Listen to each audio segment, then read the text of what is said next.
ஒவ்வொரு நாளும் ஒரு வேத வசனத்தை நாம் தியானித்து வருகிறோம். கடந்த நாட்களில் சங்கீதம் 77 முழுவதுமாக தியானிக்க கர்த்தர் உதவி செய்தார். இன்றைக்கும் சங்கீதம் 78 1வது வசனத்தை நாம் தியானிக்க போகிறோம். என் ஜனங்களே, என் உபதேசத்தை கேளுங்கள், என் வாயின் வசனங்களுக்கு உங்கள் செவியை சாயுங்கள் என்கிற நல்ல வார்த்தை. இந்த சங்கீதம் ஆசாப்பினுடைய சங்கீதம். இந்த ஆசாப் ஒரு தீர்க்கதரிசியை போல எழுதியிருக்கிறார் என்பதுதான் அறிந்து கொள்ள முடிகிறது.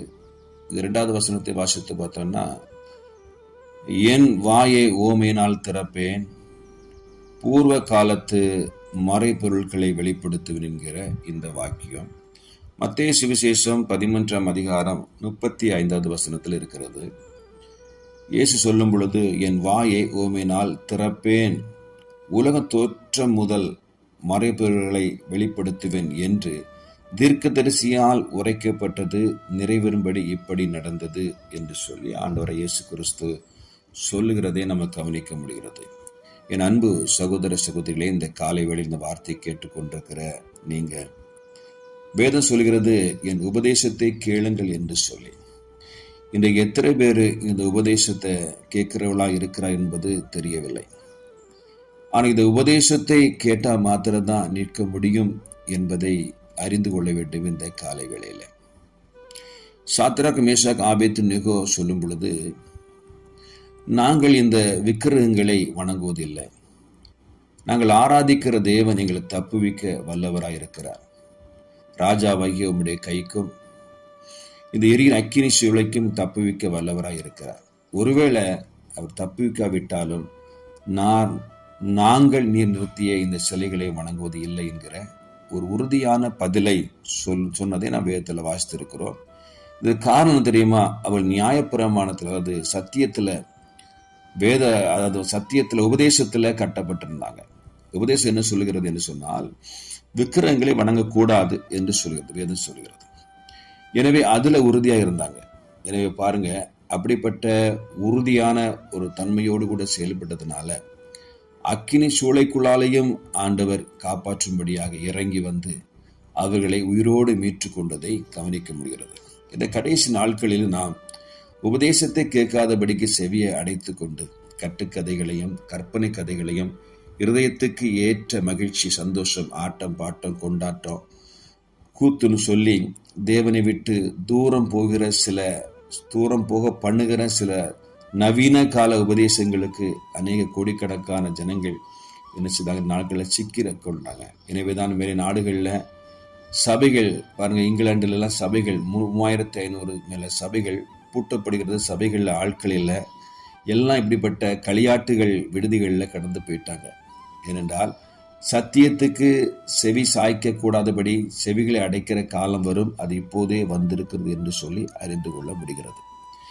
நீங்கள் நானும் கவனமாக இருக்க வேண்டும். திசை திருப்புகிற வார்த்தைகள் பேசுகிற, நவீன உபதேசங்களை பேசுகிற, பாடல் ஆராதனை என்று சொல்லி ஆட்டம், பாட்டம், கொண்டாட்டம் வைக்கிற அப்படிப்பட்ட உபதேசங்களுக்கு கீழ்ப்படியாதபடிக்கு தேவன் இயேசு கிறிஸ்துவே சொன்ன உபதேசங்களுக்கு பாருங்க, யோவான் சுவிசேஷம் 15ஆம் அதிகாரம் 3 வாசிக்கும் பொழுது, நான் உங்களுக்கு சொன்ன உபதேசத்தினாலே நீங்கள் இப்பொழுதே சுத்தமாவீர்கள் என்று சொல்லி.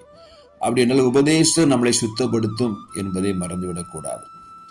ஆட்டம், பாட்டம், கொண்டாட்டம், மகிழ்ச்சி உண்டாக்குற சுத்தப்படுத்தாது. அது கொஞ்ச நேரம் தான் மகிழ்ச்சியாக இருப்போம், ஆனால் இருதயத்துக்குள்ளால போகாது. ஆனால் அவர் இயேசு கிறிஸ்து சொன்ன உபதேசத்துக்கு கீழ்ப்படியும் பொழுது நீங்கள் பரிசுத்தமாவீர்கள், சுத்தமாவீர்கள் என்பதை நீங்கள் நானும் மறந்துவிடக்கூடாது. எனவே நாம் செய்ய வேண்டியது இந்த உபதேசத்தை கேட்க வேண்டும். எனவே தான் சங்கீதக்காரன் சொல்லும் பொழுது சொல்றாரு, என் ஜனங்களே என்ன செய்யுங்க, என் உபதேசத்தை கேளுங்கள் என்று சொல்லி, என் வாயின் வசனங்களுக்கு உங்கள் செவியை சாயுங்கள் என்கிற ஒரு நல்ல வார்த்தை.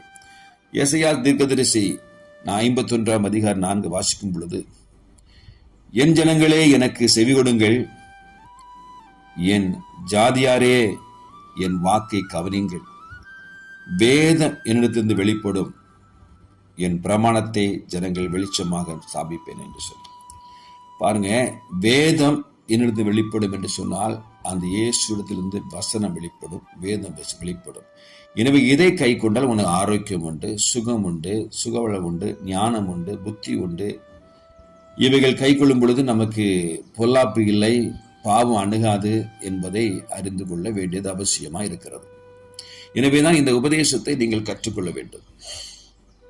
எசையா புஸ்தகம் 55வது அதிகாரம் 3வது வசனத்தை வாசிக்கிறேன், கேளுங்க. உங்கள் செவியை சாய்த்தினிடத்திலே வாருங்கள், கேளுங்கள், அப்பொழுது உங்கள் ஆத்துமா பிழைக்கும். பார்த்தீங்களா? ஆத்துமா பிழைக்க வேண்டுமானால் என்ன செய்ய வேண்டும்? நீங்க கர்த்தருடைய வசனத்துக்கு, வார்த்தைக்கு செவி கொடுத்து கேட்கணும். அப்போது ஆத்துமா பிழைக்கும். இப்போ என்ன நடக்குது என்றால், ஏதோ ஒரு காரியமாக போறோம், சபைகளுக்கு போறோம், ஆத்துமா பிழைக்குதா என்று கேட்டால் கேள்விக்குறிதான். சந்தோஷமா இருந்தது, என்ன மகிழ்ச்சியா இருந்தது, அங்க போனா பரலோகமே இறங்கி வந்தது போல அப்படியே அப்படி இருந்தது, இப்படி இருந்தது. பாட்டு எப்படின்னு நினைக்கிறீங்க, இப்படிதான் சொல்றீங்க தவிர ஆத்மா அல்ல, ஆத்மாவுக்கு ஏற்ற வசனம் வந்தா, வார்த்தை வந்தா, ஆத்மா குற்றப்பட்டா, ஆத்மா நீ செய்த பாவத்தை உணர்த்தினாரா, அந்த வசனங்கள் வந்ததா, அந்த ஊழியர் மூலம் வந்ததான் கேட்டா இல்லை. நல்லா இருந்தது, நல்ல மகிழ்ச்சியா இருந்தது என்று சொல்லி ஜனங்கள் வஞ்சிக்கப்பட்டு கூட்டம் கூட்டமாக போறாங்க. கூட்டம் கூட்டமாய் போய் என்ன செய்யறாங்க? அந்த வஞ்சக வலைக்குள்ளால் சிக்கிறாங்க. நான் என் அன்பு சகோதர சகோதரிகளே, இந்த காலை வேளை இந்த வார்த்தையை கேட்டுக்கொண்டிருக்கிற அன்பு சகோதர சகோதரிகளே, நீங்க சிந்திக்கணும். இன்னைக்கு நேற்று தினத்தில் ஒரு செய்தியை நம்ம எல்லாரும் கவனிச்சிருப்பீங்க. இன்னைக்கு ஹெட்லைனா போட்டு எல்லா டிவிலையும் என்ன செய்யறாங்க? மெயின் செய்தியாட்டே ஓடிட்டு இருக்குது, எல்லா செய்தியிலும் ஓடிட்டு இருக்குது. பிரபலியமான ஊழியக்காரர், பிரபல வல்லமையாக எடுத்து பயன்படுத்தின பாடல் மூலமாக உலகம் முழுவதுமாக கோடிக்கணக்கான மக்களை ஆதாயம் பண்ணி வைத்திருந்த ஒரு பிரபலியமான ஒரு ஊழியக்காரர். அவருடைய நிலைமைன்னு பார்த்தீங்களா? அவர்களை தேடிக்கொண்டிருக்கிறாங்க போலீஸ்காரங்க. பாருங்க, கிறிஸ்தவம் அல்லது கிறிஸ்துவனுடைய நாமம் எவ்வளவா தூஷிக்கப்படும் என்பதை நீங்கள் அறிந்து கொள்ள வேண்டும். காரணம், பாட்டு, கூத்து, கொண்டாட்டம், சினிமா பாடல்கள் என்று சொல்லி உபதேசத்துக்கு விரோதமான காரியங்களை, வசந்த விரோதமான காரியங்களை போதிக்கப்பட்டு இதனால் ஜனங்கள் வஞ்சிக்கப்பட்டு ஒரு கூட்டங்கள் போய் எல்லாரும் என்ன செய்யறாங்க? எல்லாம் அப்படிப்பட்ட மாய வலைக்குள்ளால் சிக்கி கொள்றாங்க. ஆத்துமா இதனால பிழைக்காது, ஆத்துமா அழிந்து போகும். யார் ஒருவன் வசனத்தை கேட்டு கீழ்ப்படுறானோ, அந்த உபதேசத்தை கீழ்ப்படுறானோ, அவனுடைய ஆத்துமா தான் பிழைக்கும் என்பதை நீங்கள் நானும் மறந்துவிடக் கூடாது. என் அன்பு சகோதர சகோதரிகளே, இந்த வார்த்தையை கேட்டுக்கொண்டிருக்கிற நீங்கள் யாராக இருந்தாலும் சரிதான், என்ன செய்ய வேண்டும் என்றால், கர்த்தருடைய உபதேசத்துக்கு நீங்கள் செவி சாவீங்க. அப்பொழுது நீங்கள் பிழைப்பீர்கள், உங்கள் ஆத்துமா பலன்படும் என்பதை ஒரு நாளும் மறந்துவிடக் கூடாது.